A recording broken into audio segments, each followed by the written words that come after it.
Hello! I think we're live and hopefully you can see all of me. I've tried to move the camera in a little bit closer today. I'm sure one day I'll work out how to do this whole live thing a little bit better.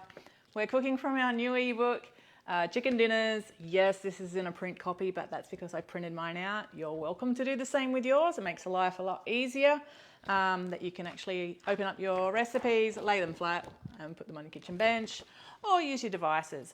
Today we're going to be doing the chicken katsu, and I will be doing it with a couple of different crumbs for you. I'll be cooking it in the air fryer just for ease while we're live. I'm going to cook the sauce in the Thermomix because if anything, it's harder to cook it in a thermal cooker or in a pot than on an open gas flame, particularly because you can simmer things down easier on the stove than you can in a very small base. And I have a surprise. It's not really a surprise, but it's a little test. And I thought, well, we're going to have a little bit of quieter time between a couple of things cooking. I just bought out some of my 3-ingredient shortbread. It's a chocolate one. I didn't really like it. I didn't sweeten it extra, and it was just with some cocoa that I made a while ago when I was doing a test. But I've got the testers at the moment testing a cute little idea for a cookie cup with ice cream and a chocolate magic shell. So if I've got time and it defrosts, I will test it, but I'm going to test it. I've got some already cut into my little crown muffin tin. I love these crown muffin tins by USA Pans, not sponsored, but just love them. I've cut a thick, I'd say just a slightly, say 1.25 centimeters, say half an inch size thickness. And I'm just leaving them in there to defrost because that's out of my freezer. If you haven't already made my cookies, I always say just keep a log in the freezer so when you want cookies you can cut them and cook however many you want. So I'll press these in and see how they go. They mightn't even want to come out of the tins. They do have to cool for about an hour or so to pop out. But we will try and take one out if I get around to it and see how it goes, to try and scoop some of my ice cream in there and put a little chocolate shell on the top as well, just while we're cooking the other things. But anyway, I'll show you how to deal with if things don't come out and how to still make it look pretty. Okay, so I'm just going to check and see that we're all on. Open this up. We will just get rid of that. It's always confusing. I don't know why that comes up. Alrighty, so I can see people are tuning in. All good. So instead of what I usually do when I'm doing a live, I get everything completely ready. So it's just bam, bam, bam. I've just popped some of the ingredients here so we can have a little chat about some of them and that as well. I've got my chicken here. I only just pulled it out of the packaging because I only just bought it this afternoon.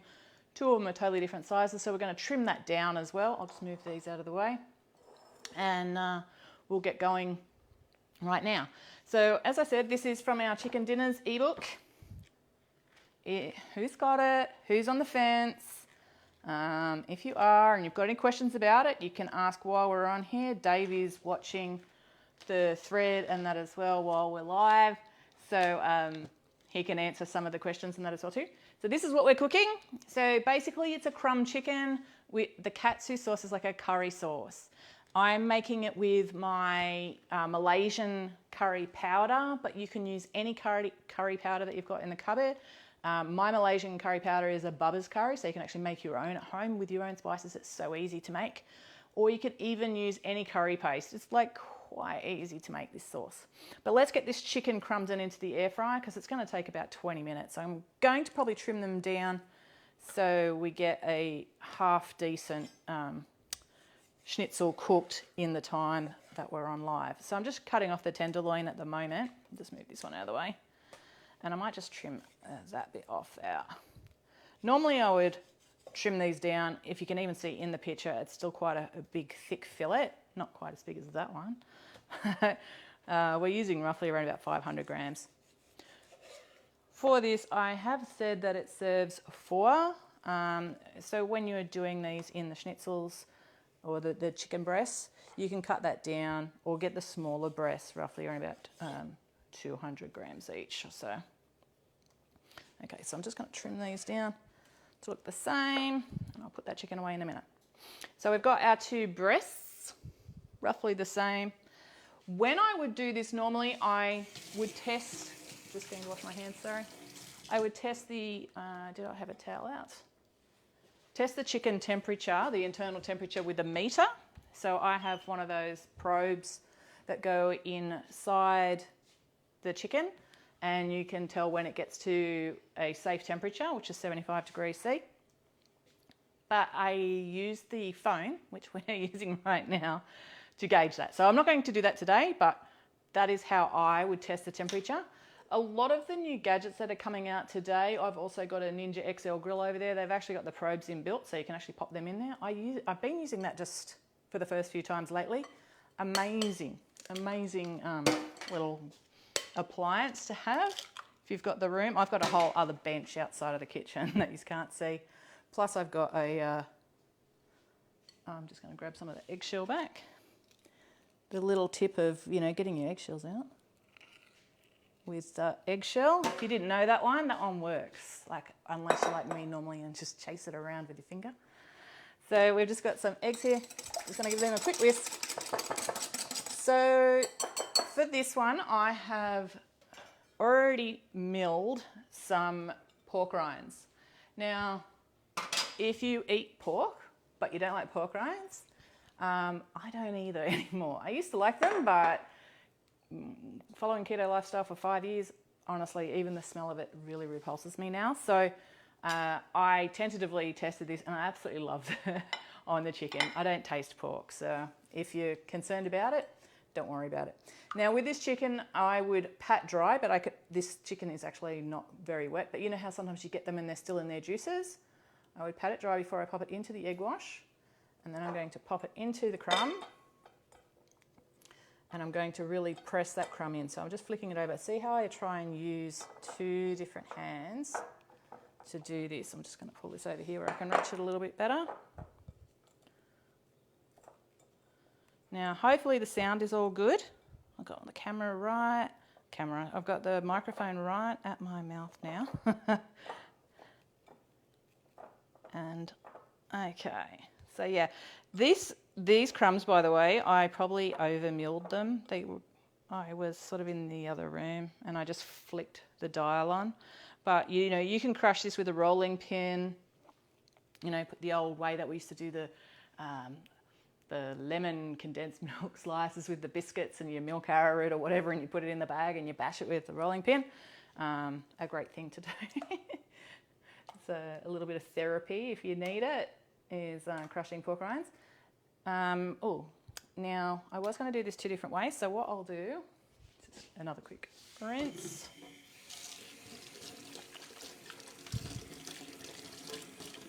Sorry, working with chicken's a bit of a bugger when you're on live. I'm just going to keep this towel for my chicken hands. Normally I'd have a roll of paper towel, but right now I honestly don't know where it is. So I'm just going to move these ones out just for the time being.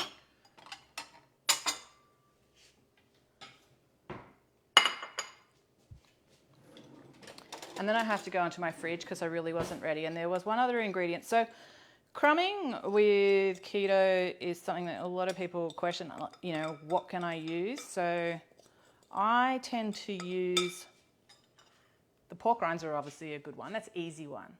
You can make your own pork rinds.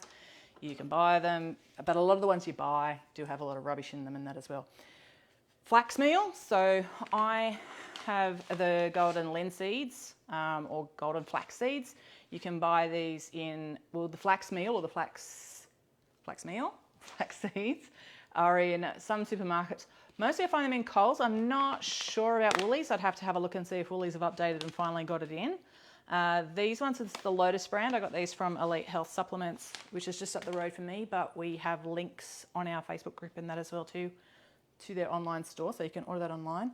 I like it. It's sort of got a nuttiness, but it's nut-free. So, of course, another crumbing that you can use is Almond Meal, which a lot of people use.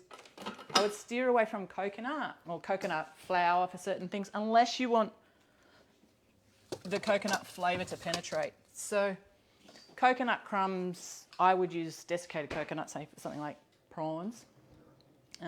But, yeah, I like this mixture of flax seeds and parmesan. And I can tell you it actually works really well in the air fryer and that as well. So I'm just adding in just say equal amount. I probably shouldn't have done all of that amount anyway because I'm not going to crumb that amount of chicken. And we'll get this other chicken away as well as soon as we get it into the air fryer. So just a quick mix. Now in this you could add any seasoning. So if I was just going to do a chicken schnitzel or a palmy or something like that, I would add like my Italian seasoning substitute, the KFC seasoning that's in the ebook and that as well, in the Chicken Dinners ebook. The smoker chicken rub that we did for the pork ribs, which is amazing. I even bought, you wouldn't believe it, I bought more pork. I'm like really hooked on those country style ribs. I don't know why, but I am.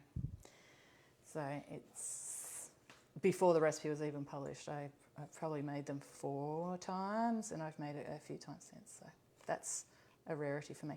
So again, just pressing in the crumb and you'll be able to see shortly that there is hardly any difference in looks between these two. The Parmesan, of course, adds a saltiness to the chicken and the flax meal adds a nuttiness. Now, here we are, side by side. Great test to do while we're live to see which one looks the best when it's done. Now, again, I'll wait till after I've done that. So we're going to cook these at 180, and they do take roughly around about 20 minutes. So we'll put it on 180, and I'm going to put it on for about, let's just say 13 minutes on the first side, and then I will turn it over if it's crispy already. So I tend not to, you know, move anything that's crumbed with keto or battered if it's in a shallow fry, by the way, until I know that it's actually like sealed and crispy, just like cooking a steak or chicken or anything. Like, you know, you're cooking it till it's nice and golden on one side before doing anything else. Now I'm just gonna, excuse me, I'm just putting my chicken away, so I don't want that sitting out here the whole time. So what could I do with these leftover crumbs? I can put them into a Ziploc bag or a vacuum seal bag, and I can freeze them for later and that as well too. I could use them for a filler. So either of these would go great in, say, let's just the chicken sausage, garlic chicken sausage rolls that are in the book. You could add this through. The Parmesan would go amazing through that garlic chicken as well. You could even add some little chunks of cheese in that as well to make it nice and cheese and gooey inside. Sort of like the Indian pakoras, you know, when you get the chicken Indian pakoras. I mean, I know they're usually vegetarian, but they've got the garlic chicken ones, and you get that little burst of garlic butter, or you could have like a little burst of garlic cheese. So I'm going to move that out of the way so we don't get chicken on anything. Okay. And I will deal with these ones later.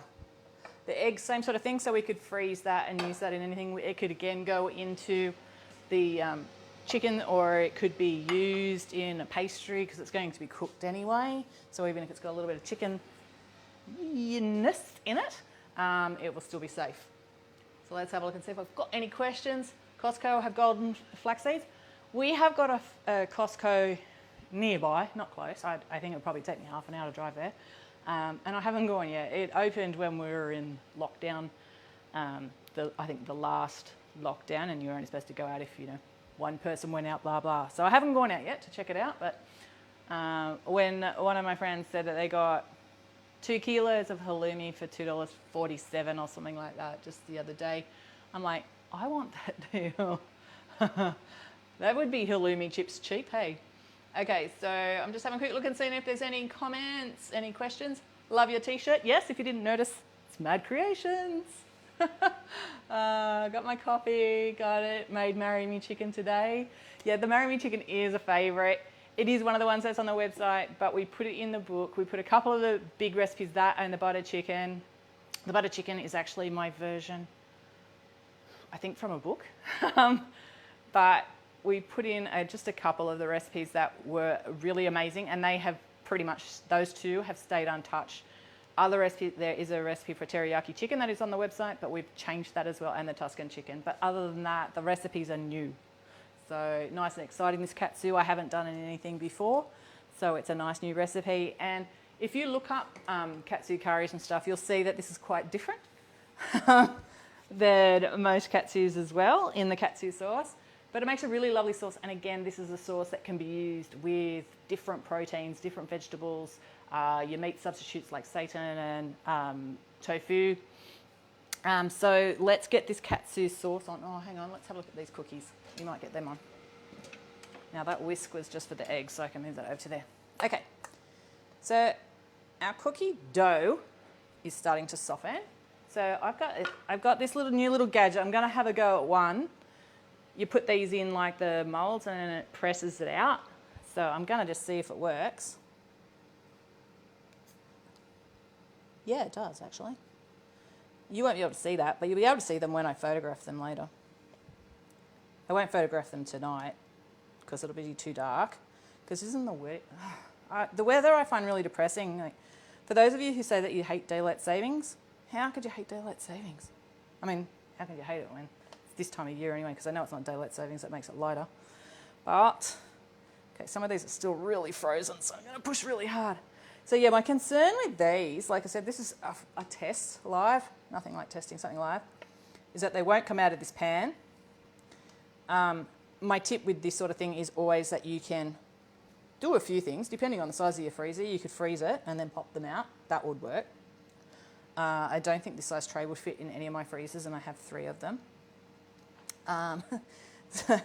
So it's not going to work for me, but it's about baking and giving them time to set. Now, the thing is with keto cookies, now if you're looking for this recipe for this cookie base too, it's on the website. It's the almond flour cookies, or in the cookie book, you'll find one for just the basic shortbread style cookie.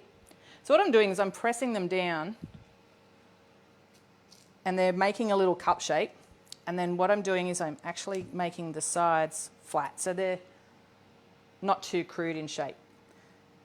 Now, I know a lot of you always say, oh, mine's not as pretty as yours. Now, I obviously am doing things to take photos of, so I do make a little bit of effort, but I really want everybody to know you only have to look at my hair. I'm not like a carefully coiffed, perfect person. So, you know, it's not like you have to be a good cook or someone who, you know, makes macarons on the regular or something like that, you know, pastry cook. Anyone can cook my recipes. And to make them pretty, sometimes it just takes a little bit of practice, that's all.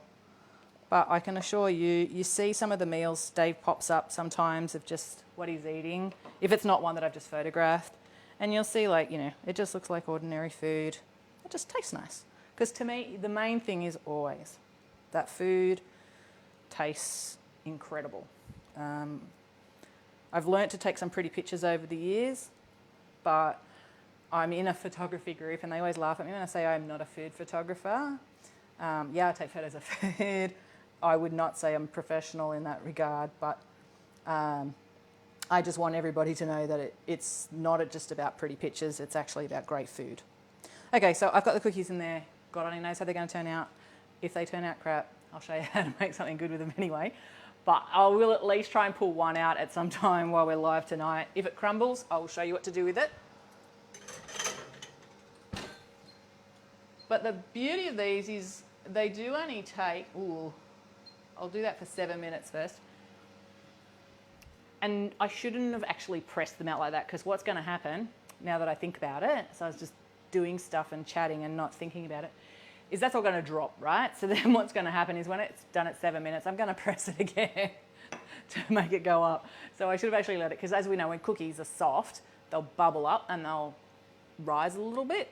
And then what the idea is you can pull it out and you can actually press it down. So I'm going to be testing this. I just want it as like a little cup that you can put ice cream in. I thought it would be really cool. The girls and boys in our testing team have been testing it with ice cream, and I think there was one with custard the other day, or lemon curd. They all looked amazing. I just write the recipes and say, hey, try this, like this. Because I mean, realistically, it is just my old recipe, just made a different way. Anyway, so let's get onto the curry. I'll just have a quick look at the questions first, then we'll get onto the curry sauce. and that'll be ready to turn over as soon as I get the curry sauce on. How many recipes in the book are already available in other books or on the website? Okay, so Kristen, in the book, let me just have a quick look at the index. I've got clean hands. I might just flick that open though and put it on the plastic just in case there's any water on the kitchen bench. So let's go through it. So chicken and cashew is new. Butter chicken is, I think it's a recipe I actually took from Slow Cook Keto, but then I changed it into a slightly different one. Baby corn soup is in another one. The garlic chicken sausage rolls, new. Mushroom risotto, new. Pad thai, new. Sticky sesame wings, new. Katsu curry, new. Marry Me chicken's on the website. Penang curry is new, even though there's one on the website. It's a new one. The lemon chicken is a completely revised one from the Healthy Family Keto. It's different completely. Chicken nachos is new. Country leek pie is new. The popcorn chicken tenders is new. The laksa is new. The fried rice new. Spinach and strawberry salad new. Satay chicken new. Chicken chop suey new. When I'm saying new, I just mean it's brand new. Creamy Parmesan Boschiella new. Chicken teriyaki is a revised version of one that's on the website, but again, different.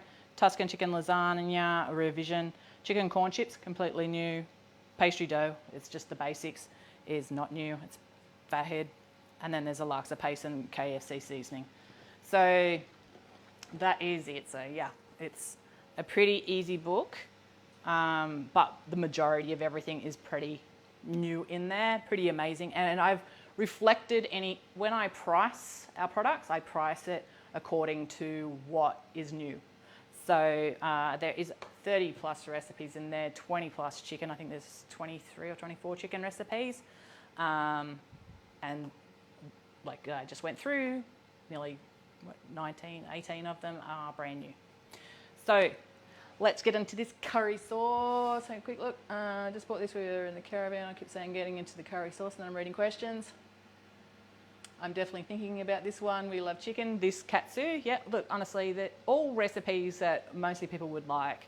So there's a token salad in there, but it's not a token salad in the way that it is boring. It's really lovely. We did one chicken wings because there's so many different ways to cook chicken wings, but it's a chicken wing recipe that you can use the katsu sauce for, say for instance, or the satay sauce. You can turn those into any of those using the sauces. We've also got the new meal prep at the back with the sauce recipes in how you can actually create those and put them in the freezer. Even looking in my freezer, if I grab something, you can see I've got cubes in here of different things. So it just makes it easy that you can quickly throw together an individual serve of something as well. But yeah, so if you like chicken, you'll like this book. I just put in a new email today, and one of the reviews was that it was the first book that they've actually wanted to make every single thing out of the book. So that's always a good line to hear. I got my copy purchase pretty much today. I love daylight savings, yeah. Oh God, do I love daylight savings. The second coating is the same as the posh fish fingers, which I'm doing tomorrow. Yeah, so that's not in the book. I didn't put this one. I might have said that you can do it that way.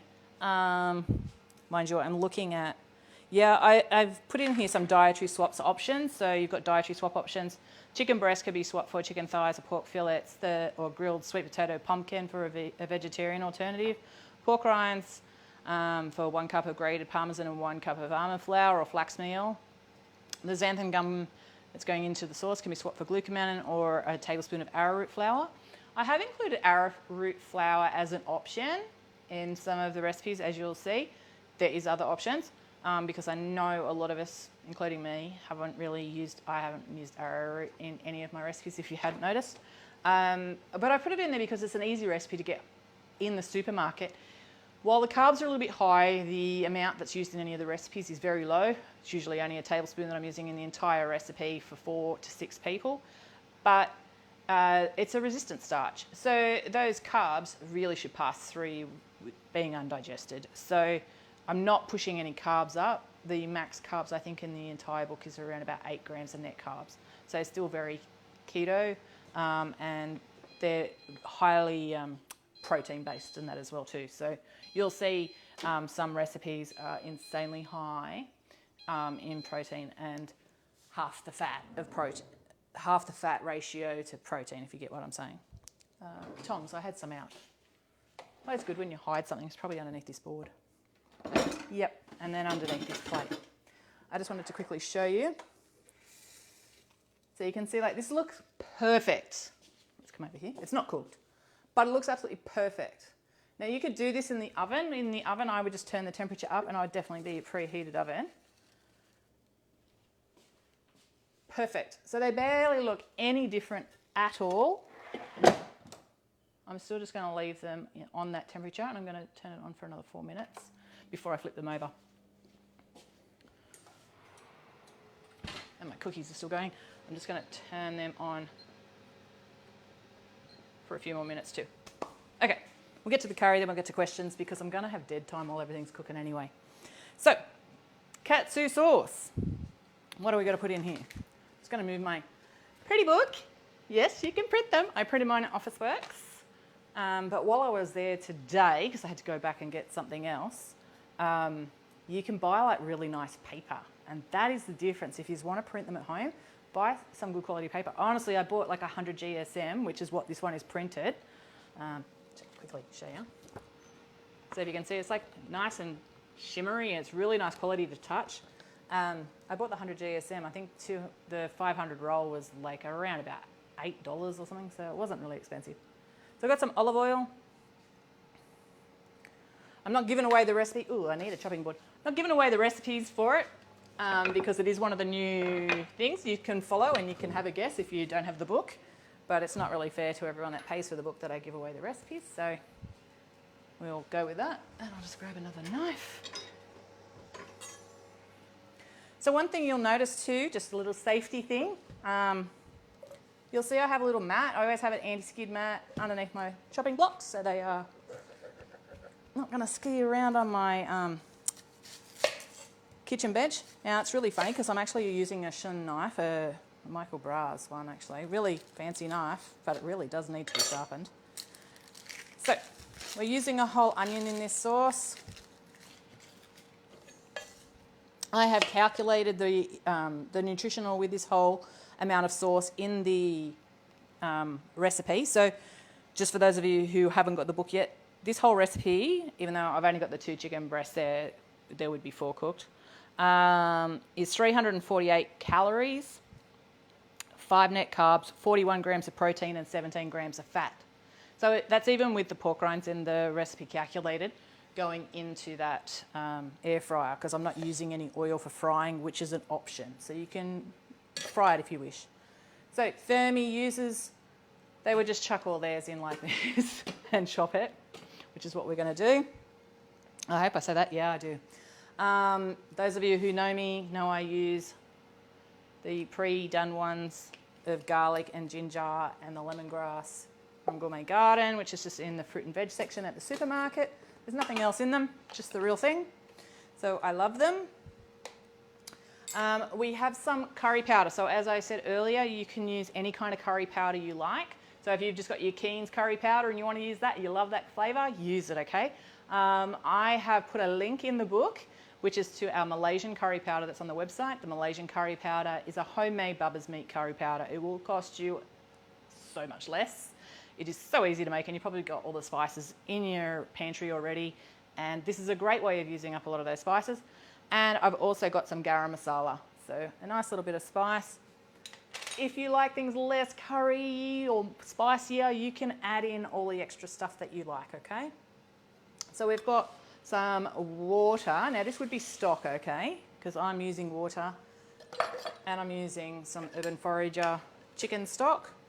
It's just my preferred brand, but you can use your homemade chicken stocks, chicken broths. So that's slightly under 1 cup. This is 1 teaspoon for 1 cup. I'm doing 2 teaspoons because I always do what they ask and 1 for the chef, but today we'll just do 1/4 teaspoon. That'll be fine because there's a lot of spice in this. Great stock paste. Okay, we'll just flip that over. So I can even see that the crumbing on this is starting to bubble in the way that it's like popped, and the other side is sealed and cooked really well. I know you can't see it, but I just want to explain how it looks. All right, these cookies are ready to come out.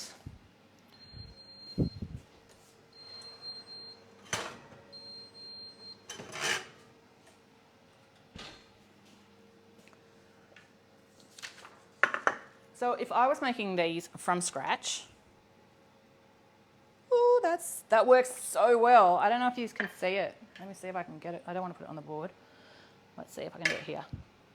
When I press that in, it just makes this perfect little spot that, you know, if you were doing this for pastry, which I think it's for, you know, your little spot for your egg to go into or filling. But now I've got this beautiful filling in there. I'm going to pop it back in the oven for another couple of minutes. These are going to be a little bit darker than my normal shortbread because they've got the cacao powder in it. So I'll just give that 2 more minutes. Now the thing is with this cookie dough that I use, it is soft. It's soft until it cools, okay? So when you take it out of the oven, you can still push your finger through it, but when you leave it for an hour, it turns into a crisp cookie, okay? I think we've even got some in here. So this is a really old cookie though, but see, it's cookie. It's not soft. Just in case you haven't tried those ones. This is just a bonus cookie thing today. Anyway, back to the curry. So we've got our stock in there. We're now going to put in 1/4 cup of coconut aminos or gluten-free soy sauce. These coconut aminos are pretty much available in most of the gluten-free aisles of Coles and Woolies supermarkets. If you're overseas, you might have to have a look at your local to see what they stock. But you can use gluten-free tamari or soy if you do use soy products. I've got some rice wine vinegar. If you don't use rice wine vinegar, you can use apple cider vinegar, white vinegar. And then I'm going to add in 1/4 teaspoon of xanthan gum. So the xanthan gum can be replaced with I would say 1/2 tablespoon of arrowroot. It will just take longer and it won't thicken up as much. Or 1/4 to 1/2 teaspoon of glucomannan powder, which is a better product than xanthan gum, but it's just not as readily available in Australia. So I've got everything in there now. God, tell me that I'm supposed to have everything in there. Yes, I am, and I'm going to mix that when my thingo pops up. That's unusual. Hello. Okay, I'll just get that out. Okay, cookies are coming out.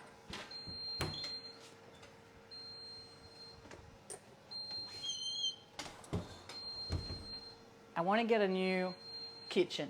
If anyone knows any good local kitchen companies to build us a whole new kitchen, you can pop that in a tag down in the thread. Oh, like look at how tiny this kitchen is for somebody like me, and it doesn't even have like a real butler's pantry. There's a laundry over there and a toilet over there, and I want to just build it all that way, but I can't open up the oven door and that door at the same time because they bash into one another. Well, you can have them open at the same time, but you've got to have it wide open if you get my drift. I can't open it while one's open. Anyway, back to the sauce. I've got it all in there. We're going to cook it. We're going to mix it first. No.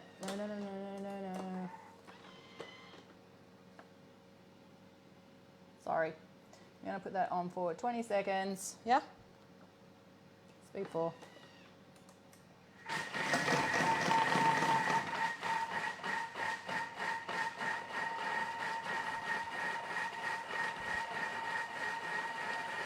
And that will just mix it up a bit. Chop up that onion at the same time. That's why it was a little bit juggly at first, jumpy around.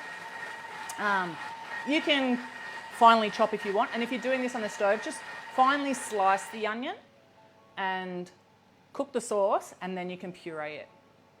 Or you can do it before. You can put it all in the blender before you put it in the stovetop too. I could have put that in the book, but most people tend to do it afterwards. So you can see it's just like a very liquidy looking stock for now. And now we're going to just put that on for 16 minutes. 120? 120.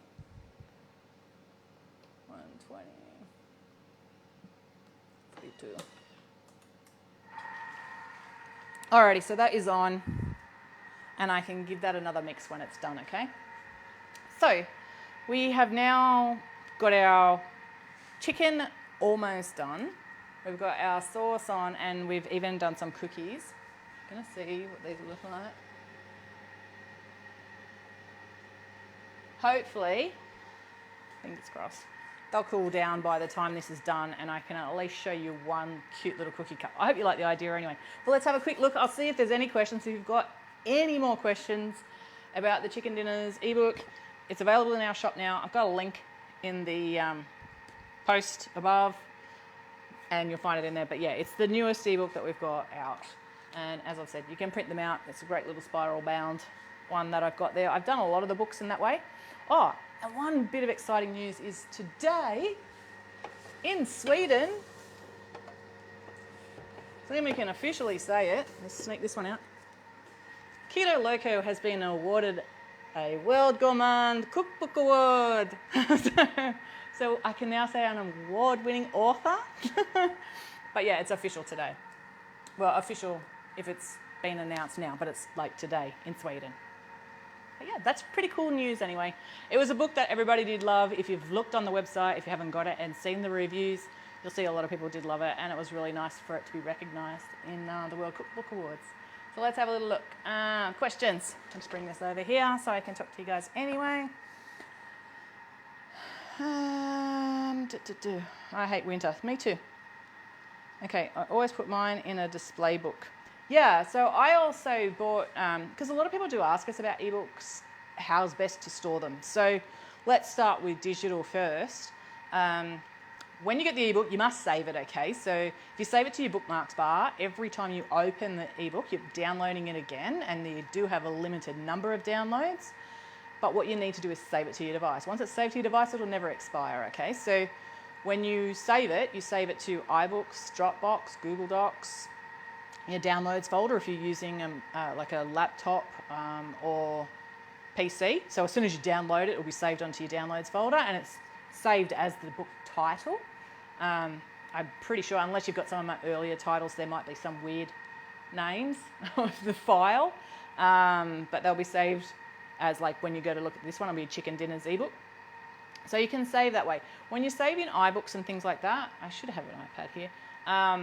You can actually look up your entire library of all of your ebooks that you've ever purchased from anywhere, and search through them. Like, you could do it while you're in bed at night. Like, oh, what am I going to make this week? Or you want to do a meal plan and stuff like that. You can pull it up on your PC and have your iPad there and create a meal plan beside you. So digital is perfect. If you've got Apple devices and that, like myself, I actually load mine into my iBooks and then I share it to my cloud. So I only have to do it. Let's say I would normally do it on my PC, because you can now do it on your PC, but I used to do it on my iPad, and then I would load it to the cloud. So when it's shared to the cloud, I can access it from my phone. So if I was in at Woolies and I'm like, oh crap, Megan, you're making the Katsu chicken, what's in the sauce? Do you have all the ingredients? I can pull up the entire recipe for it and see it while I'm in the supermarket, okay? But I don't need to download it onto every device. So it's on my cloud and it's accessible anywhere I am. So I could be overseas and I can still use the recipes because they're that way. The other way to do it, of course, is to save it to a stick or to your folder as a PDF, because it is a PDF. I shouldn't say you save it as a PDF. It's a PDF. You can copy that onto a stick, take it to your local Officeworks and print it if you wish.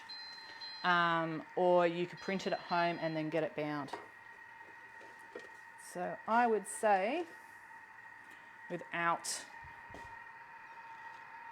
doing a temperature test, that this chicken is now cooked, okay? And to be quite fair, I cannot tell the difference between either. But I think on playback, we'd notice that I think this is pretty much the finer crumb. This one is the pork rinds, and this is the parmesan and flax meal. As for flavour, we'll know when we go to eat it. But they look just the same, and I'm looking now. I can see what you guys can see, but yeah, they pretty much look the same. So that worked out perfect. I've done it in the air fryer. You can do this in the oven. So there is a conventional method there. It tells you the oven temperatures and that as well, does it? Yes. Giving you the temperature oven. Also, if you like to fry, you can fry as well. Always just make sure your oil is hot. And what I do when I fry, because we're not using, we're not using the flour and that to do the typical egg wash, I tend to fry, like if you've ever made my fish cakes recipe, which is one of my best recipes ever, you'll notice I fry it, then I bake it that little bit extra. And that's the way to get a really perfect crumb without overcooking it, because I want to photograph it and I want it to look amazing when I go to photograph it. And this is what I've done, and it's now become part of the way I cook, and I absolutely prefer to cook it that way, because then I'm not drying things out or risking burning. And as we know, you could fry something in oil and you can burn it like within a second and it's still raw in the center. So yeah, great little way. Just don't do it with calamari or squid. So yeah, that's turned out lovely. So air fryers, there's so many different models. I've had the Aldi one for any of you who are wondering, you know, if it's worth the money in that. Get an Aldi one, they're nice and cheap. I've spent more money because I was definitely interested in, just checking to see that I didn't have to take that lid off. I didn't.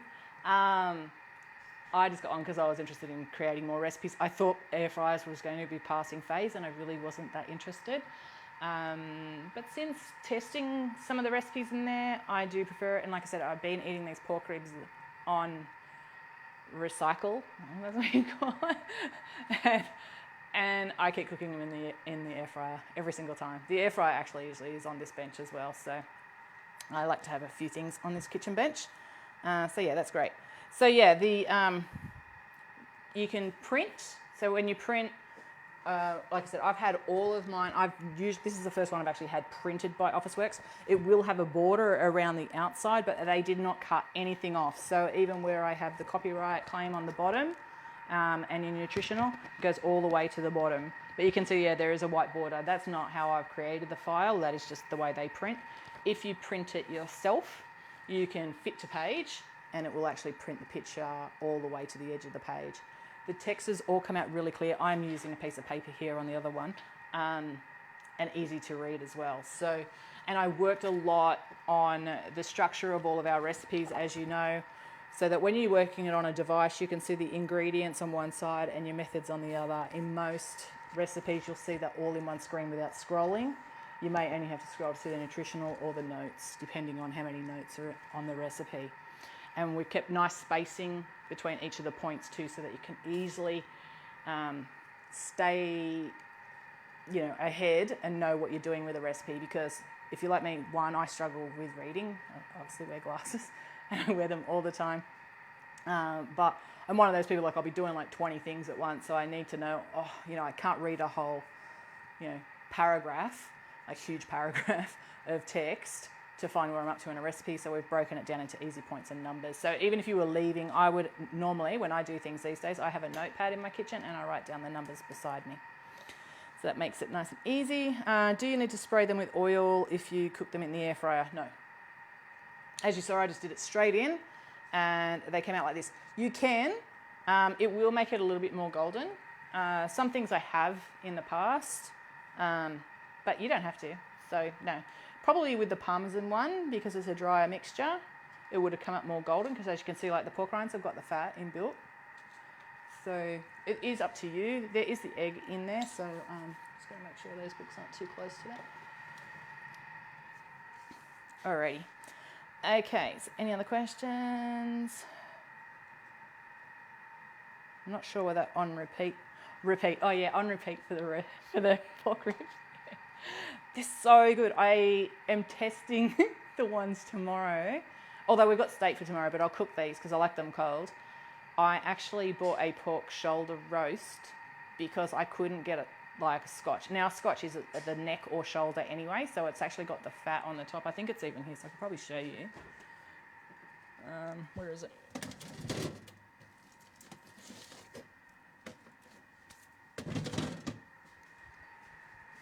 So from your butchers, you can get big ones, and I normally order my meat online to come to me from a butcher, but I just wanted to get some for tomorrow, and they don't deliver on Sundays anyway. So I just went up to my local Coles. This one's $8 a kilo. So if you buy the steaks from Coles, they were like pork Scotch steak, so the pork neck steak or shoulder steak, which is from the same cut of meat, by the way. It's $20 a kilo. So this one was $8 a kilo. So great budget cutting. By the way, all the recipes in this book is pretty budget. So I got this whole slab of meat for $16. Now we know if we buy pork ribs, you'll probably be paying, for this amount of weight, probably close to $50. I guess they're like cheap. But you know what I mean? For the meat I'm talking about, not the weight of the bone as well. So this is all pure meat. But what I'll do is I'll cut off the fat and just cut that into the rib shapes and that as well too. You can use pork for a lot of these recipes as a replacement as well if you like your pork. I like the other white meat for sure. My copy of chicken dinners won't save to my iBooks. Then Karen, read the FAQs because it actually has a step-by-step and it will save to your iBooks. Yours is not different than mine and mine's saved on my iBooks. But anytime it goes into your iBooks, what you need to do is you need to make sure that your device has open PDF reader because it's a PDF. It's not a EPUB file, etc. So you just need to go into your settings, but there's a whole step-by-step in our FAQs for all of our ebooks. And there's a link in every order that you ever make that says to save, read the FAQs, and there's a section for iBooks. So yeah, and it's the same one for everyone. So it has right from the beginning of like how to go back and actually change that in your settings because it'll only be the settings on your phone.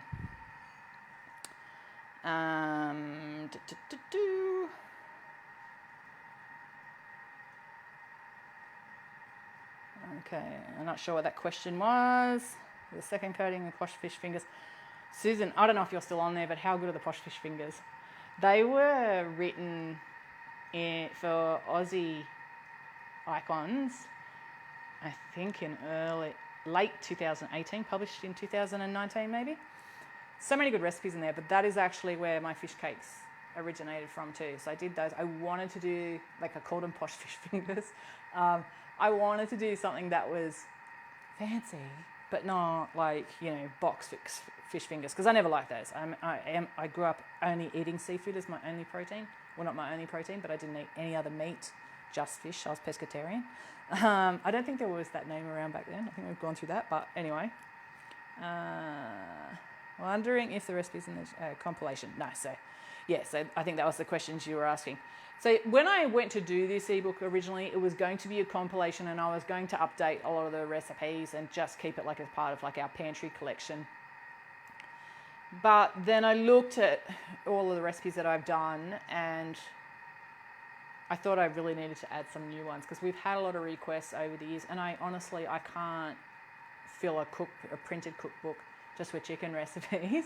I know some people would love that, but I like to have a variety in there because, of course, if you're going to do a printed book, you want to appeal to more people.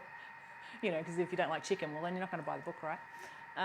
Although people will buy the ebook because, let's just say, for instance, every recipe in his vegetarian, so it has a has a vegetarian alternative. So some people will buy that because they know how to convert chicken recipes themselves anyway, but then they're also given options in there for some great ideas.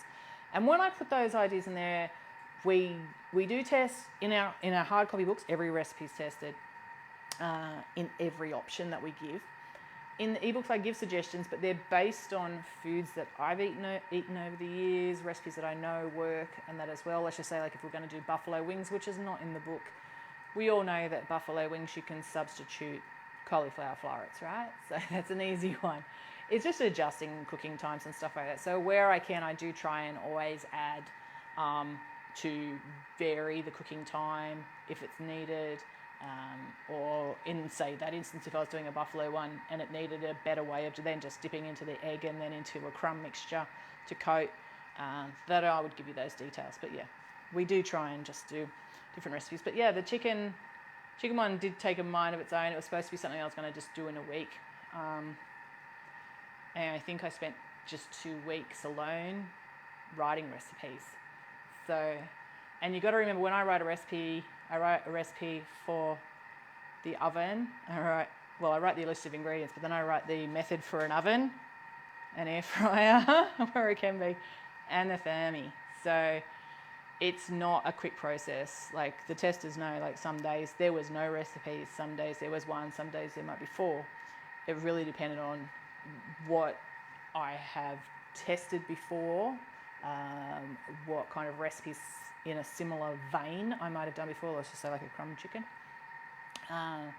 So, you know, and it's even like where they might question something when like the development team are going through the recipes and it's like, oh, look, it's based on that, you know, like it's in those times for a thermal cook, because that's where we have to do more testing to check things out. Like a sauce for me to get, because I, first and foremost, is always a conventional cook in how I think, but I use this thing now more than I ever dreamed I would. As you can see, I've got 2 of them, and I have an amazing Magi mix, which I'm also going to be doing a steaming class with that as well, because at the moment the Magi mix has, you can get a free XXL steamer with that, so I'm going to show you how to use it. But yeah, there is so many great kitchen appliances that you can have these days that we could all have like a whole house full of kitchen if we were foodies like me. But yeah, it is a long process to create these recipes. But yeah, the chicken one, it was really interesting, and I probably will do another one, not chicken, but another one with either beef or, you know, beef, lamb, pork all together in one. Chicken is obviously one of the most popular, all the most popular meals tend to be chicken based. So I'm just going to get a spoon because this is just finished, right? So that was 16 minutes in the thermi. Now, if you were putting this on a stovetop, it wouldn't take anywhere near that. We did have somebody that's tested it and said theirs was thin. So anything with a stove, you just adjust your temperature. So I would turn my temp up and simmer until it starts to reduce. Use your whisk and just keep whisking until it thickens up, and turn that temperature up. So you can see like this is what it's like before I blend it, right? So if you're cooking it on the stove, that's the kind of consistency you're going to get. Now, remembering we only use 1/4 teaspoon of xanthan gum in this, and this has like got over 2 cups of liquid in it, okay? Now that we've cooked the onions down, probably 3 cups of liquid in there. So it's got a lot of liquid, although there's been a little bit of steaming coming out, but I had the lid on, okay? So normally you would add a whole tablespoon of corn flour or something like that to thicken up a gravy, right? Because this is essentially a curry gravy.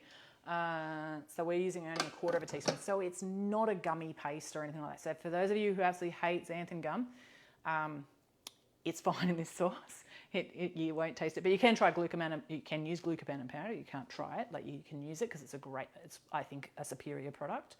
And you can use the tapioca or arrowroot to thicken if you wish. The other way to thicken a curry is to use vegetables. So it would increase the carbs, but the net carbs in this is only 5 grams of carbs. If you're eating a few carrots or some cauliflower and that, putting it in there, and like if that was cooked in there and then you blitzed it, as you can imagine, it makes it a thicker sauce.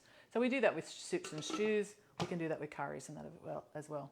So what I'm going to do now is I'm just going to mix that one to puree the onion more, because like before we mixed it, that was mainly just to chop the onion. Now I want to puree it a little bit.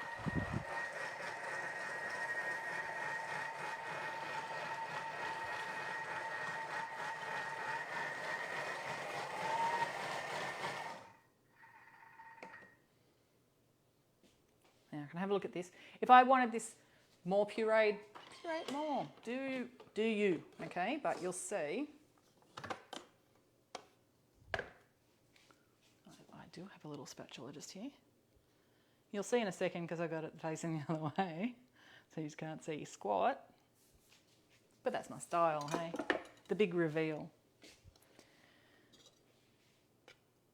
So you can see that is still chunky but thick.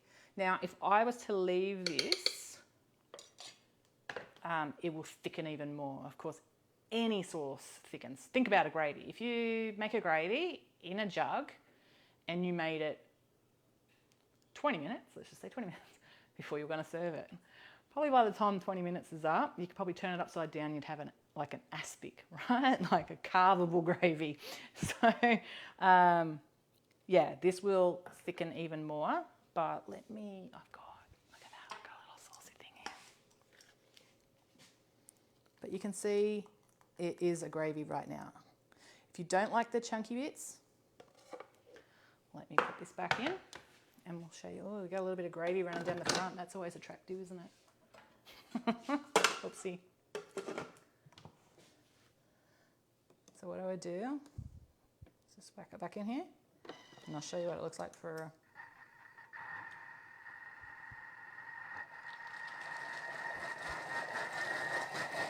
I just turn the speed up, and that chops it even more.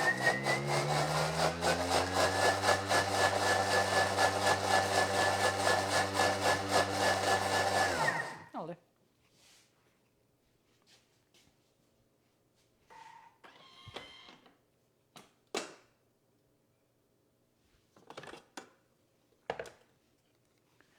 So for those cooking it on the stove, you'd cook it until it had that, it's still like a little bit runny, but it's chunky, right? And the onion's all nice and soft. You put a little bit in your mouth, taste it, everything tastes good, right? Pop it into a blender or food processor, blend it, however you prefer, whether you want a little bit of chunk through it, or you want it like into a smooth sauce, then put it back into the pan and cook it more if you wish, okay? So now I'm just going to show you. We'll just put it in this jug because it just had water in it anyway. So you can see it's still got body, but it's a nice thick sauce, okay? So I did say in the book, we're going to be doing a lot more with our keto cubes, okay? So keto cubes, for me, catchy little thing, catchy little name, right? It's just using these kind of silicone molds. And what you do is, you could tablespoon this in. I know I measured it out the other day, 4 tablespoons per cube. So a quarter cup. So if you're looking at any of my recipes that have a sauce, and you wanted to make that sauce in bulk, or let's even just say curry chicken, you always have that extra sauce. You might want to do the katsu breasts just like this and serve it with a butter chicken gravy rather than a katsu gravy. Get it? All you'd have to do is take out a couple of these out of the freezer. So I would put that in the freezer. You saw I had them in the Ziploc bag. That's a tomato-based one. But I would freeze this, so it's then individually quick frozen, IQF, and then I would put it in a Ziploc bag. I could write on there that it's a katsu gravy made on the 4th of June, 2022. Wow, time has flown. And I could write on there, each cube quarter cup serves 2, or the katsu gravy, that's going to be like, 1 serve, or depends on how much you like. You might take 2 serves, but you know, if you've had the dish as well, how many you would like to have as a serve, because realistically this whole thing is to serve 4. So we've got a jug full here, we've got 4 cubes there, so it'd probably be 2 cubes per person per serve from there. But you could do this, let's just say you want to do a quick prawn curry, so you could just like quickly throw a couple of these into a saucepan, heat them up, throw in your prawns. Once they've turned opaque, take them out. If they're a cooked prawn, throw them in. As soon as they're heated through, off they come. Or you could saute some onions and carrot and celery. I'm struggling to say celery there. And then add the cubes once they've softened, and add your prawns once everything's nice and heated through, and then you've got a curry prawn, curry chicken, curry beef, curry lamb, all that sort of thing. So it's just trying to make things really easy, and it's a great way to reserve the leftovers. So let's just say you might want to go, okay, well, I really like the chicken like this, but I want to do the other half tomorrow with a salad and some ranch dressing or green goddess dressing, right? So freeze the rest of your katsu and use that for another dish. But you can write on those Ziploc bags what they are. You can also put them into the vacuum sealed bags. Another great thing. It's not over there anymore. I've moved it out to there. Sorry, I've got stuff everywhere. Sous vide. So you could actually do it in the vacuum sealed bags, pop it in the sous vide. You can sous vide in your thermal mixers and that as well too. Just put in your water, set it to your sous vide temperature that you want, and then put your bag in there with your blade cover or a slow reverse speed. It'll still be fine, I'm sure. And heat up your sauce in there. So great ideas to make easy meals. They could also be added in a cube into a oven bag or into your foil pouches and cooked in the oven. So let's just say we want to do an oven baked fish with the katsu sauce. Pop in your cubes, do your foil pouch into the oven. Usual bake time for your fish, check and see that your fish is ready. Just like, you know, open it up a little bit. Make sure you stay away from the steam. Check it. And then you'll have like this beautiful meal all in one, because that could just be a simple piece of fish or chicken. Like you could do the chicken without a crumb into a pouch with the sauce into there. Already have them in pouches in your freezer and straight from freezer to oven or freezer to microwave, depends on however you want to cook, freezer to steamer. Lots of great ideas on how to save time, which for me is the most important.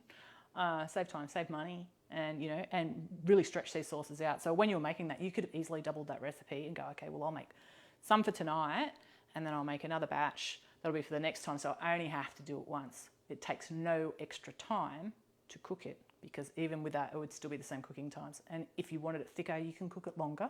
That's all you've got to do, is just make sure you just, with anything with a thermal mixer, I always just make sure if I'm cooking a sauce, scrape the bottom with a spatula at halfway cooking time, if I'm going to extend the cooking time. Okay, so let's just see.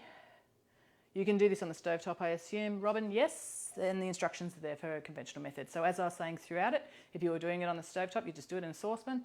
Do it with your little whisk for the sauce.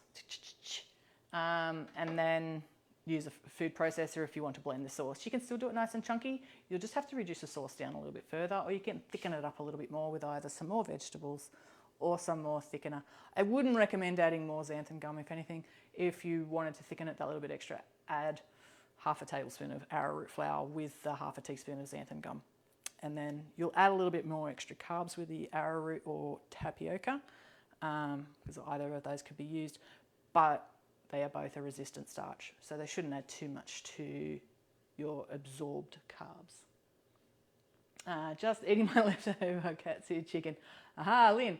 So I hope that you watched it tonight and you may have seen a couple of little things of like what mine's like. Now what I'll do is I'll just quickly serve up one of these. So let's cut up some chicken, and then I'll have a quick look and see if I can get one of those cookies out too, right?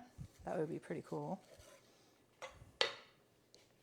So what I did to make it look pretty when I went to serve it, I'm just going to shift this over to the side. I don't even know where this camera actually points, but anyway. We'll go with this. Okay, so we've got a little plate here. So what I did is, instead of just sticking, you know, it plopped on a plate and then pouring the sauce all over it, I put some under. So you can just spread it out. Make it a little bit wider in one spot than the chicken will be, so you can see it seeping out, so it looks pretty. Now if you were doing it with rice, you could do a yin-yang kind of thing. Yeah, rice on this side, your sauce on that side, chicken on the top, and a little bit of extra sauce over the top. So you can see, I hope you can see. Yeah, so that looks good. So when I serve, I would flip that one over if I wanted to have it at the front, but if I'm going to do this as food photography, I'm going to do this in reverse. I'm going to do it.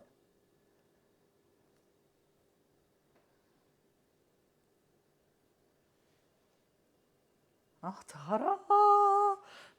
Now, I know I just put these in the cubes, but just if there's any chance you can see the difference from that far, I will do the smooth sauce over the top.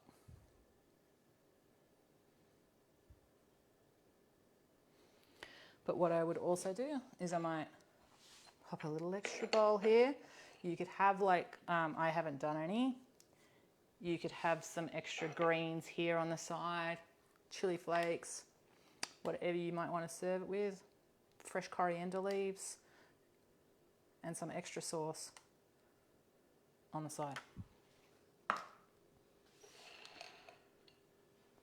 I didn't cost out these recipes, but like, look, chicken's $10 a kilo. That bag I just had today only had 2 breasts in it. I didn't look at how many kilos it was. Oh, I can read it from here. Be good if I could read. 700 grams.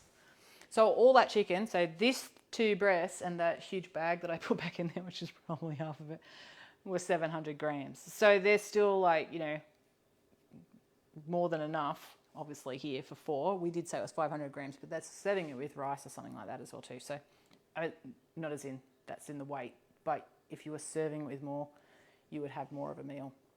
But anyway, I hope that you love that one. So that one's a nice one. Chicken was cooked perfect. And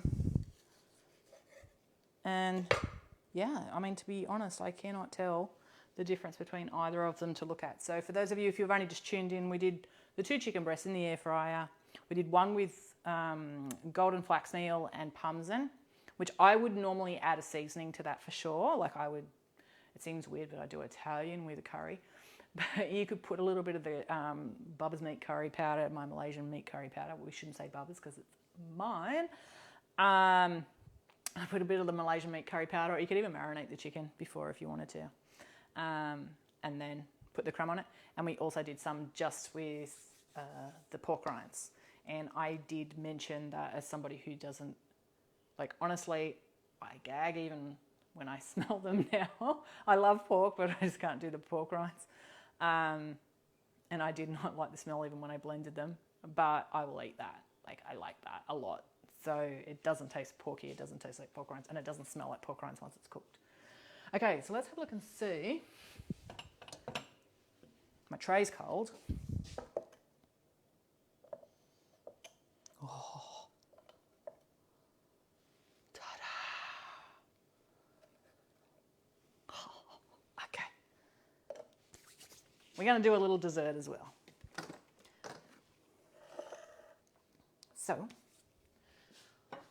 let's just do a quick magic shell. Megan's quick microwave magic shell. Do you want to know what it is?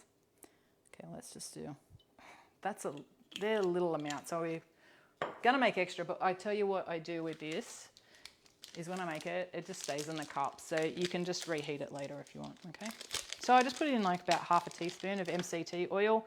You can use any neutral tasting oil. Don't use extra virgin olive oil, but if you've got light tasting neutral olive oil, you can use that coconut oil, add a little bit of coconut oil flavour to it. I just added 2 rows of the Vitawex chocolate. Again, you can use any chocolate, just be wary. Some of them don't microwave very well. I'm gonna try that on a minute 15 for that amount of chocolate. And then, I'm gonna just pop that schnitzel into a bag. Pop it away. Who likes a little dessert? I do. Sometimes I like it as my only meal. That's a bad thing to say, I know. Okay, let's pop you over there. You over there. It's got these little cups. So as you can see, like in a good quality pan. The reason I did not spray this pan, it is like it's not new, but it's like a new pan. So they were really easy to come out. And like I said, these will continue, even though you can hear they're not soft, right? They're crispy cookies. Bring a pretty plate for this one too. None there. Okay, we're just going to put it on a black and white plate. Oh, hang on, we could do it on that. I'll steal this one. Oh, no, it didn't even get any sauce on it. That's awesome. I'm going to pick...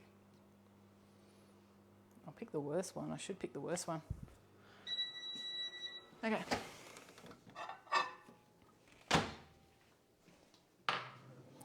So all I'm doing now is I'm just making a quick, you call those old ones ice magic, coconut magic, like coconut, ice magic, but just with chocolate and MCT oil. Very, very easy to make. So I just microwave that for, what did I say, 45 seconds, or 115? No, 45 seconds I think I did.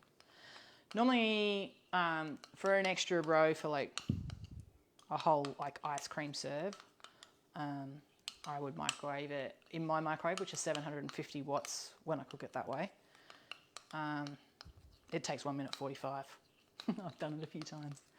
But yeah, just test your microwave. Always just do it in bursts. I just prefer, whenever you take it out, you'll see like when you're working with chocolate and oils or creams, it'll be lumpy, but just stir. And if you stir, sometimes I'll be stirring here, like we have a break in TV or something, like I'm stirring forever. But it might take a minute to stir it, but it tempers the chocolate really nicely too. So the tempering is actually bringing the temperature down and making it nice and glossy again. Okay, so I think that'll be fine.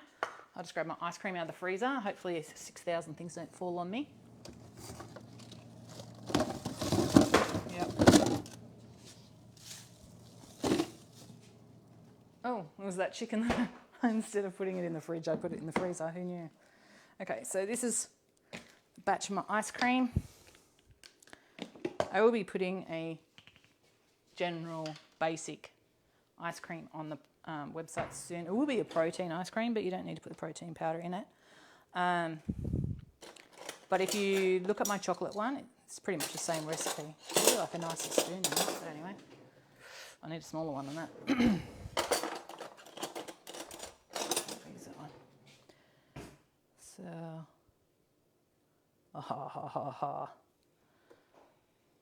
anyone that says my ice cream is hard. So this one's a mint ice cream. I want you to curl. Come on. Should be warm. Yeah, we're not going to get a better one. It worked perfect the first time, right? We'll just go with that. So I'm going to pop that onto there.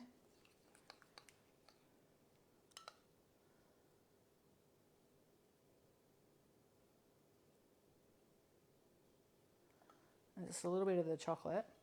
That'll set, and it'll just be a nice little dessert. So you can do 3 or 4 if you need. I just wonder where the hell I put my lid. Oh, there it is there.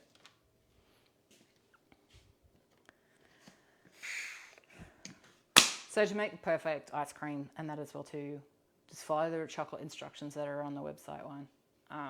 You can leave the chocolate out and flavour it any which way. That one is actually done with peppermint oil. But I make different ones all the time. Peppermint oil and collagen. I always use collagen or protein in my ice creams, and it makes it super soft. And don't miss out the gelatin. And no, it doesn't need to be bloomed before it goes in. You just chuck it all in the saucepan or all in your thermi. But how easy was that? So nice little one. I'll get a knife and I'll just show you what it looks like inside. That's that chocolate. Chocolate has set. Just give me something I can cut it on. Let's cut it on a larger plate. Hopefully we don't crumble to death. The joys of doing things live for the first time, right?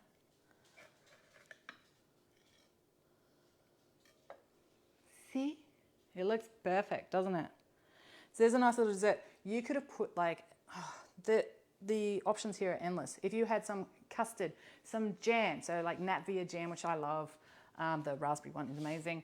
Little blob of that in the bottom of it. Not with mint ice cream, but with vanilla or chocolate. Some coconut cream even mixed with some toasted coconut or something like that. And you could have these like beautiful little filled, easy to make ice cream cup cones without having to make the cones. Like you can make cones, but you really do need to have a cone maker or need to have a fashion one out of a piece of foil to make a cone out of, to make a waffle cone, keto or not. So while I can give you a recipe for those, I just find that, getting the little ice cream waffle maker and then rolling them and that might be too tricky for everyone. But I thought that if this worked, which it has, and I just did it for my first time live, I thought that everyone would appreciate that. Now, I would do this with my normal almond flour cookies recipe, maybe with some choc chips, because choc chips make everything better, right? Of course, sugar-free choc chips. And then any ice cream, remember you could put anything down the bottom here. You could put a little bit of the chocolate ganache. You could even put a little bit of that chocolate in here first, then put it on the top, because it wasn't a cornetto or a drumstick always better when there was chocolate in the bottom. A little bit of, that's an idea. You could do s'mores ones. You could put a sugar-free marshmallow in here when it's at that last baking stage, or you could just pop that into the microwave for like 5 seconds and it'll blow up and then pop your ice cream on top. Oh, and chocolate sauce.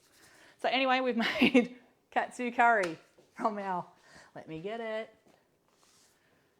amazing new cookbook or ebook called Chicken Dinners. And I hope you all loved it. I hope you love it. And if you've got any questions regarding that recipe, if you've seen it live, you can come back. I think I've given you a lot of information and different ways to make it. I won't use that spoon, but we can see again, this is a nice thick sauce, nice thick curry sauce that you can use for lots of different recipes. We've given you some great crumbing options and talked about even more and how to cook them, various ways of cooking them. because in my previous recipes, I don't think any of my recipes had any crumbing cooked in an air fryer. I don't even know if I've ever cooked live for you with an air fryer. And we made our lovely little cookie cups from the frozen cookie dough that I've had in the freezer probably for the last 6 months. It could even be longer, but that's been in the freezer. And I've got 6 of them now, so Dave and I have got sorted. Like I said, you make the easy chocolate magic ice thing, like what's ice magic? Chocolate shell. Really, really simple, 2 ingredients, any kind of chocolate, any neutral flavoured oil that you prefer. Pour it over the top. Yes, I have a really fancy, amazing fudge in our Healthy Family, which is over there, which has a lot more ingredients. It's made with cream and a syrup and everything like that, which is incredible, by the way, that sauce. But this is a really easy one, and you can do it with, like, if your Vitawex is on special at the supermarket, get some, try it. You could make that into a slice. You could do these into, you know, full cookie base, bake it. You could do it as an ice cream cake. You could do it so many different ways. Anyway, let's have a quick look at questions and then I'll let you go, because then I'm going to kick back and relax after I clean up the kitchen, which is a big mess. Okay, let's have it. Raspberry Natvia is my favourite. How good is it, Nicole? Like, honestly, I have said it a few times before. If I do use it in recipes, you'll see mine is always redder. I do add a little drop of colouring into mine because it does, like, need the pop for pictures.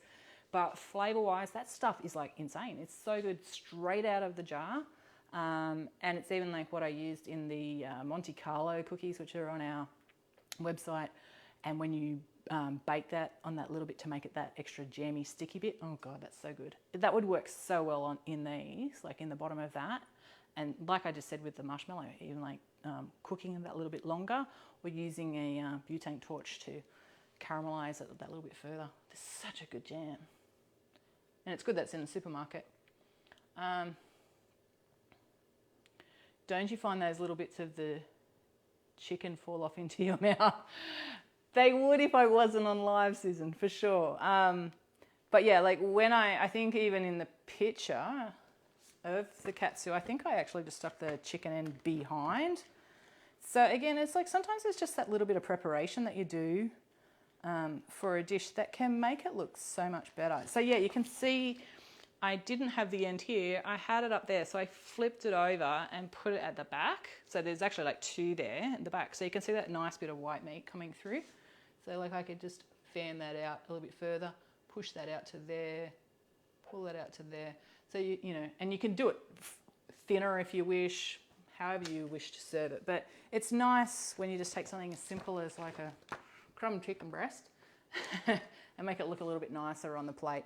This would work, that chicken breast would work with so many of our different sauces and sauces that are in that book as well. Can you imagine it with a boschiella sauce? Yes. Creamy bacon and mushroom. Mm-hmm. That sounds good. I think I've got some of that creamy bacon and mushroom still in the fridge. Okay, so I'll move this over to here. I might put my little ice cream plate just in the freezer so it doesn't melt everywhere.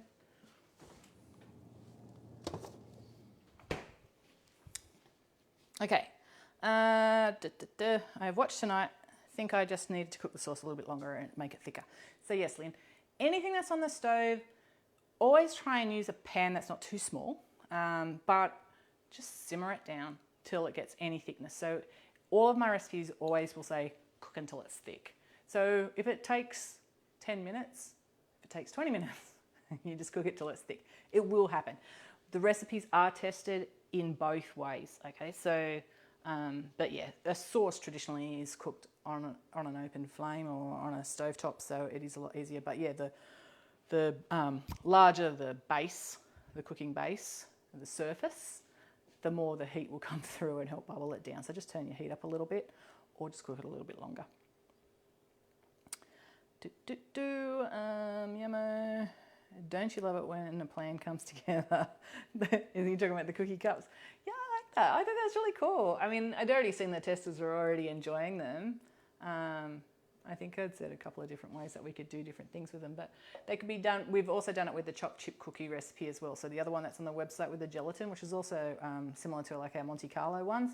So you could actually do the Monte Carlo cookies as a cup with the jam inside, do the buttercream piped on the top that would be really pretty as well.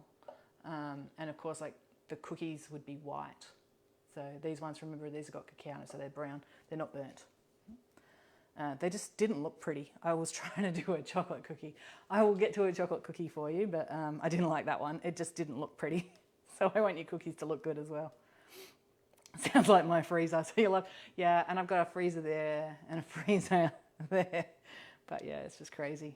And obviously we've just made a ton of chicken dinners, and Dave was, you know, what can I have an egg fast while I'm trying to cook chicken? My ice cream is always rock hard. Sue, do you make my recipe? If you do, are you using the gelatin and collagen? Are you using xylitol? They're the three things that make the big difference. And if you ever make my ice cream, and because I'm guilty of this, sometimes I don't blitz it, like I'll just eat it out of the freezer because it's quite soft. But I can tell you now, you just saw that, when you blend it, it turns it into something else. It's like soft serve. It's still like freezers. And like I'd still take it out. When I take it out of the freezer to serve, generally speaking, I might take it out 10 minutes before. But yeah, it's just that extra bit of blending, breaking the ice crystals and stuff. Not that there's as many because we're not using milk. But yeah, it's so good. Thanks, Megan. This was really great. And so many tips. You need xylitol for your ice cream. Yes. Xylitol or allulose. If you're getting allulose, look out for the ones that have a blend. I did test some recipes with a blend of allulose that they'd put erythritol in. I'm like, well, that's stupid because one crystallizes, one doesn't crystallize. You know, yeah, hard. Lemon curd. Yeah, lemon curd in the bottom of those would be amazing.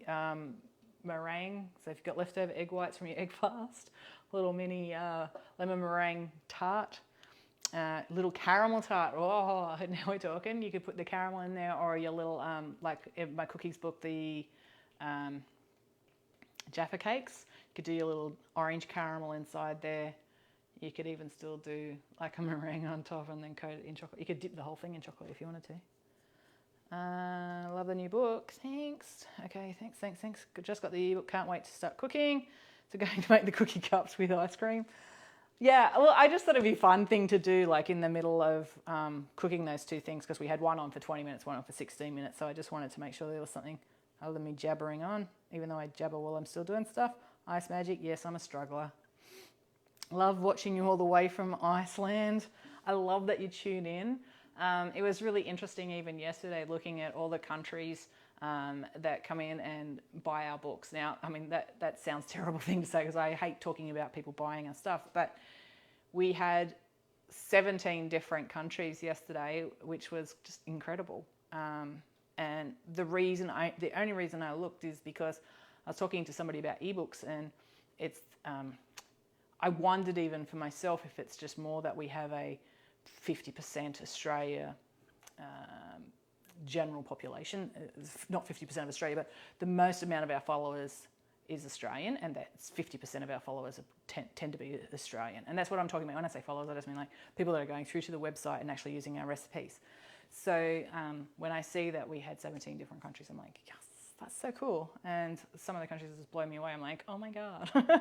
But we do try and make the recipes transfer in the way, or translate in the way that everybody can use them everywhere. I think chicken dinners is one that definitely will. If you can get chicken or any white meat, you can make anything in there. It's just general ingredients, and the ones that might be like, I use the coconut aminos today. In the book it actually says you can use soy sauce. I think soy sauce is probably in every single country. There is a lot of gluten-free ones these days. You can use tamari. You can leave it out if you wanted to. Use a Worcestershire. It's got a higher sugar content, but you know, there's all different ones that you can use. Thanks, Megan. That's great. I love the eggshell tip. Yeah, that's like, because I know, Jenny, you're part of the testing team now. We did put it in there, but I didn't even say what I do, but that is my basic one. And you can still see it is still beautiful. But that's what I use. And like, if you were doing like a truffle or something like that, you just dip it in, take it out, put it on your paper, chuck it in the freezer, come back out, dip it again. Like, you can do those in nice little ways. But that's how I also did all the Easter eggs and stuff that we did earlier in the year. And the little bit of MCT just helps it not be hard for anyone that might ask that question. Where do you buy your flavoured oils online? Okay, so flavoured oils, the one for the ice cream that I use, the peppermint, that's just the Queen's peppermint. I can say that I honestly prefer doTERRA peppermint oil in there. With oils, I am always reluctant to say anything because a lot of them say yes and no to whether they're safe for ingesting. So extracts are always good. So things like licorice and stuff like that, I can buy locally, either at, I've asked Elite to get it, but they don't have it, at my local, what's it called? There's a fruit market at Newcastle anyway. I can get it from them. But online, I always look at possibly just Elite. There's another place that I've bought things from called Universal Flavors. So I bought recent ones because I make for us ourselves. I won't be releasing the recipes because these ones are have more ingredients in it that could be a risk to other people. But I make my own energy drink electrolytes, so they're kind of a combo. And I bought a heap of flavors from Universal Flavors. So they have like everything from energy drink flavour. There's one actually called energy drink flavour, to your licorice, to your malt, to your molasses, to hard candy, to apple, fairy floss, all different ones. Other great places are Cake Warehouse. There's Cake Warehouse and Caker's Paradise. I bought tons of stuff from both of those. They have Loran oils, but the ones, I can't even think of what the ones are that I buy. If you go on there, you'll see them, and I get like the Colour Mill colours and stuff like that as well too. But yeah, I buy a lot just because like I make a lot of different things ourselves. So I'll like make, you know, a flavoured gummy with like a broth or collagen and that with that. And I'm also going to be testing some collagen and protein ice blocks and stuff like that. So yeah, the flavours are awesome, but yeah. I don't really say anywhere because I don't want anyone going, oh, I had this and I got sick and that. So it's totally up to you with what you put in there. I'm fine with oils and raw eggs or whatever in my diet. But yeah, it's up to the individual as to what you use. Sorry, I am just getting that growing and shrinking. Okay, let's just get these last few questions. So if you've got a question, just pop it on because I'll round it up. I don't think we could get allulose in Australia. So no, you can't. If people are selling in Australia, they're selling it illegally because it's not actually an approved product to sell in Australia, but you can import it. So I get mine from iHerb. There's quite a lot of different ones that are in iHerb. I'm looking at 2 packets of Madava over there because I've been experimenting with our honeycomb. So, which can't be made with any other sweeteners. It's the only one that I've had that does work. I've just got to get it to a way that I can write it that you guys can all have the desired outcome, that it doesn't burn, that you're not overcooking it, that you're not misinterpreting the way a sugar temperature should be used in a allulose temperature because they're totally like they're poles apart. But yeah. So you can order it through iHerb. There is another place in New Zealand that I'd order it from. There's probably plenty of places in New Zealand now that have it. Which I just thought it's really funny because the food approval thing is Australia and New Zealand. But anyway, they have it. But yeah, iHerb, and it's cheap. Like cheap as far as sweeteners go for keto. Yep. So. Thanks, Kristen. So yeah, it is an iHerb. So there's quite a few different ones, and they've all worked fine for us. For the ice cream, I actually use, is it Xylo Sweet? I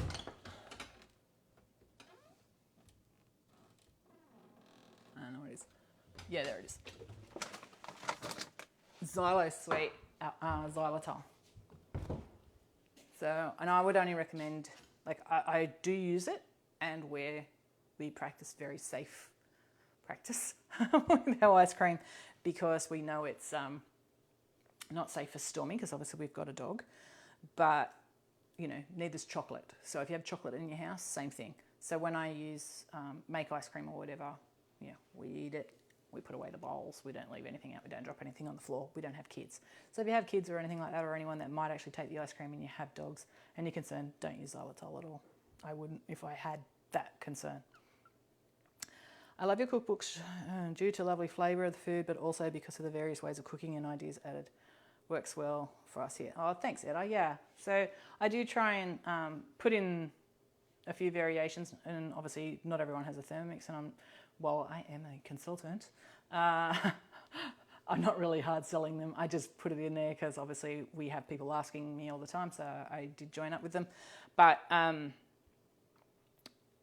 having the two different methods, it just stretches it out for anyone, because like there's people that will actually have a Thermomix and they'll prefer to cook it on the stove, or they're camping and they're going to cook it on the camp stove, etc. So yeah, we do want to have recipes that appeal to a wider market as much as possible, and thermal cookers are growing in popularity globally, whether it's one brand or another. Like I say, we have like the methods that I put in there, I tested everyone that's in it, not everyone that's in our test team, but the majority of our test team actually do have the Thermomix brand. I have the Thermomix brand, and I have the Magimix, and previously I also had the original multi-cooker of KitchenAid, and Linda had the KitchenAid cook processor. So we've tested on a few different ones. We've tested in Bellinis and Intellis and Nobles, and there's quite a few different ones. I don't know all of their names, but yeah, we just try and give as many methods. All of our temperatures for our ovens are always in Celsius. Now, the new book, you'll see when I've given a Fahrenheit recipe, I'm also taking into account that it's a fan forced Celsius temperature. And I will, continue in our cookbooks as well to always have the conversion chart. So for those of you who haven't seen before, for our cookbooks, we put the conversion chart in the back,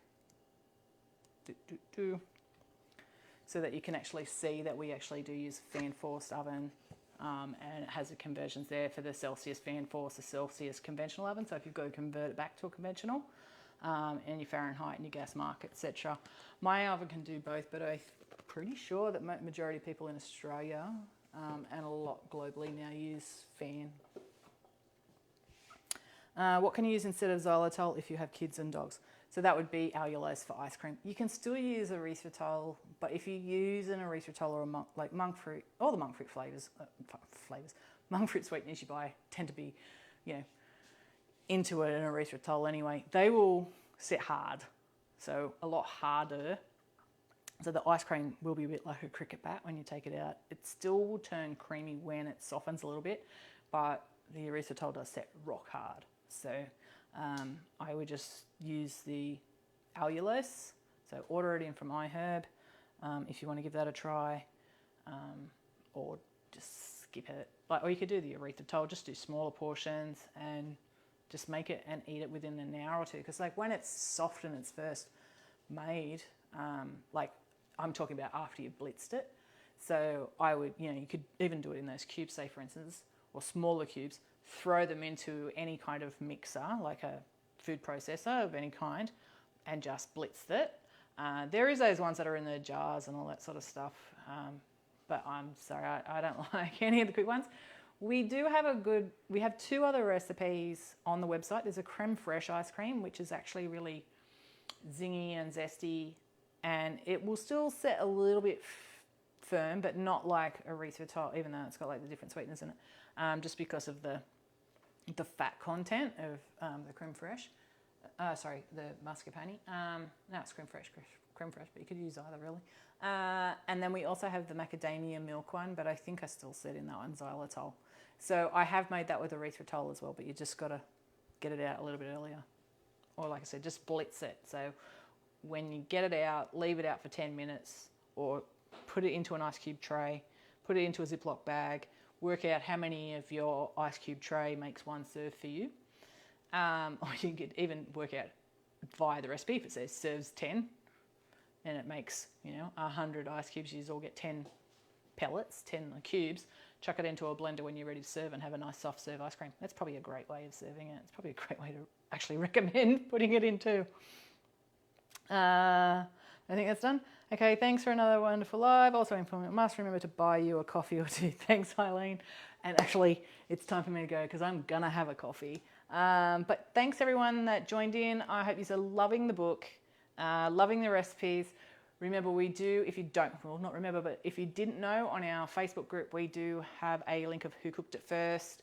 Just post onto the group pictures of your katsu curry or whatever. Everyone that posts will go into the draw. We're going to have one lucky winner join our recipe development team. I will have to work out when I'm going to draw that. I think we'll do it in a week because we said who cooked it first within the week. But if you see that the recipes are filling up with people, try and pick ones that are actually not already made so that we get right through the whole book and make sure that they all work. Or if anyone has any problem with any of them, like we had with the Katsu sauce, we had somebody, we had Lynn who had the issue of like hers was just needed a little extra cooking time on the stove. I'm happy to jump online and show you how to make these recipes. As for my picks for the top recipes in the book, surprisingly, a risotto. I absolutely really would never order risotto. I would not normally make a risotto. I know a lot of people like risotto. It's not for me. I loved it. The fried rice even, I loved it. And the 2 cauliflower dishes, so good. Bosciola chicken was amazing. And the stir fries, any of the stir fries were great. The lemon chicken, the chop suey, the chicken and cashew, I think, had raving fans all over our testing team. But yeah, some really good recipes in there. And of course, like the butter chicken. Our butter chicken is one of those recipes, like I know a lot of people have their favorite butter chickens by other people or whatever. If you haven't tried mine, try it. We have a lot of people that just have loved other ones in the past. They've made it and they've just like gone, holy yeah, shit. It's really good. Buy the ingredients before you try it. Go to your local Indian market, buy fenugreek leaves, make it the way it should be, and you'll be a very happy camper. But anyway, gonna go. Thanks for tuning in, and I will be live again in a couple of weeks with something new or even a surprise one in between. Okay, thanks, and have a good night. And I'm gonna come around and turn it off, and hopefully it'll all work properly. Good night.